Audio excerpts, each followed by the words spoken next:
For an African to visit a European nation, an ordinary African, to visit a European nation is like, let me give you an example my teacher used to use. It's like trying to milk an elephant because of the visa process.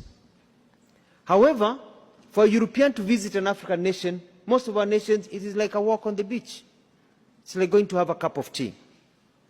But then that is not the problem. The tragedy is that now for an African to visit a fellow African within the African Union, the visa restrictions in many of our nations, among us, between our brothers and sisters, is like trying to brush the teeth of a crocodile.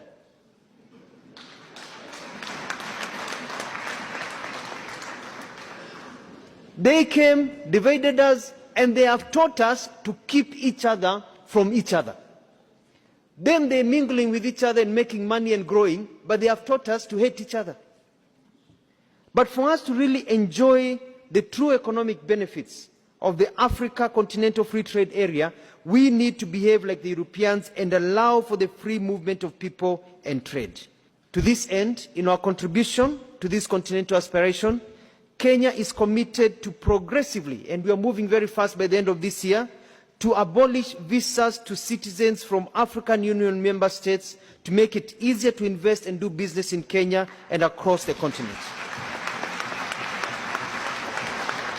We are going to open the borders of Kenya. We do not fear our fellow Africans.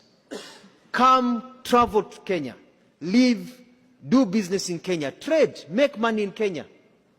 And we hope we'll get reciprocity with the rest of you. Let us open our continent so that we can make money and live together. Let us remove the shackles of colonialism that are still embedded in our heads and be able to move forward.